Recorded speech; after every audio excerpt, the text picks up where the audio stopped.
రోజుల నుంచి శాసనసభలో తమరి అనుమతితో కృష్ణానది జలాల మీద కావచ్చు, గోదావరి నది మీద నిర్మించిన కాళేశ్వరం ప్రాజెక్టుకు సంబంధించి మేడిగడ్డ కావచ్చు, అన్నారం కావచ్చు, సుందిళ్ళ కావచ్చు, లేకపోతే పంప్ హౌజుల విషయంలో కావచ్చు, చాలా విషయాలలో మనం చర్చించుకుందాం.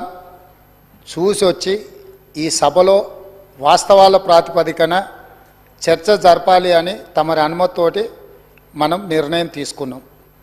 వాస్తవంగా ఈ రైతుల పట్ల, తెలంగాణ సమాజం పట్ల గౌరవం ఉంటే ప్రధాన ప్రతిపక్ష పార్టీ ప్రభుత్వ ఆహ్వానాన్ని దృష్టిలో పెట్టుకొని అందరం కలిసి అక్కడికి వెళ్ళి ఆ ప్రాజెక్టులను పరిశీలించి అక్కడ జరిగిన నష్టాన్ని, రైతులకు వచ్చిన కష్టాన్ని అర్థం చేసుకొని ఆ సమస్యకు ఒక పరిష్కారం చూపించే అవకాశం ఉండే.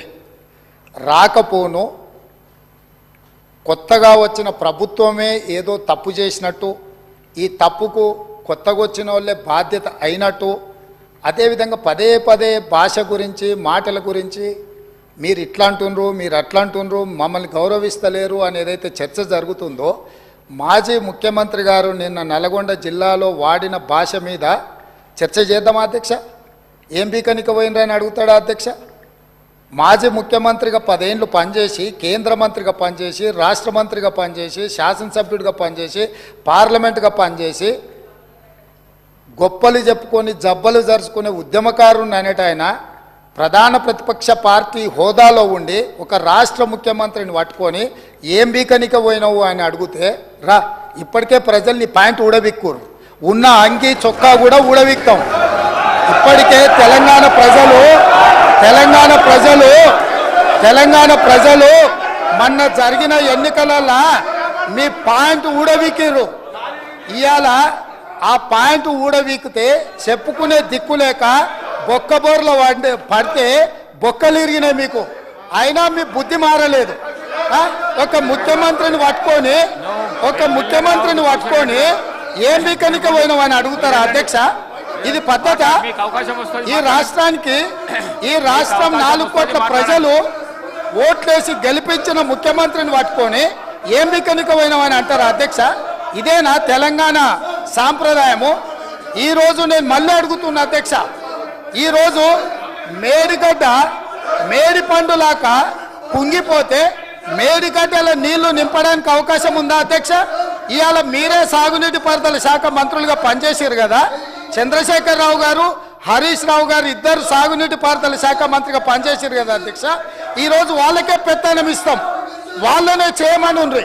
ఈరోజు ఏ రకంగా మేడిగడ్డలో నీళ్లు నింపుతారో, మేడిగడ్డ నుంచి నీళ్ళు ఎత్తి అన్నారంలో పోస్తారో, అన్నారంలో నుంచి సుందిలలో ఎట్లా పోస్తారో బాధ్యత వాళ్ళని తీసుకోమని ఉండ్రి అధ్యక్ష.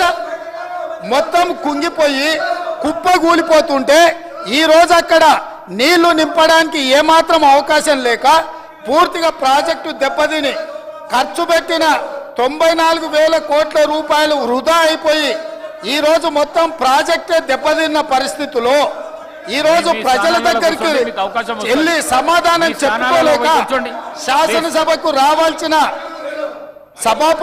ఉపనాయకుడు ఇక్కడ సభలోకి రాకుండా పారిపోయి ఈరోజు చర్చ చేద్దామంటే రాకుండా ముఖ్యమంత్రి గారిని పట్టుకొని ఇట్లా మాట్లాడొచ్చా అధ్యక్ష? అందుకే నేను ఒకటే మాట అడుగుతున్నా, మీరు ఇవాళ చర్చకు సిద్ధమైతే పిలువండి. మీ పార్టీ నాయకుడిని, మీ సభాపక్ష నాయకుడిని చర్చ చేద్దాము. రేపు సాయంత్రం వరకైనా కాళేశ్వరం ప్రాజెక్టు మీద, గోదావరి జలాల మీద ఈ ప్రభుత్వం చర్చ చేయడానికి సిద్ధంగా ఉంది. పారిపోయి ఫామ్ హౌస్లో వండుకొని ప్రతిపక్షాలుగా బాధ్యత నుంచి తప్పించుకొని మీ అవినీతి బయటపడుతుందని, కాళేశ్వరంలో మీ దోపిడీలో జైలుకి వెళ్లాల్సి వస్తుందని కేసీఆర్ను చంపుతారా అంటారు.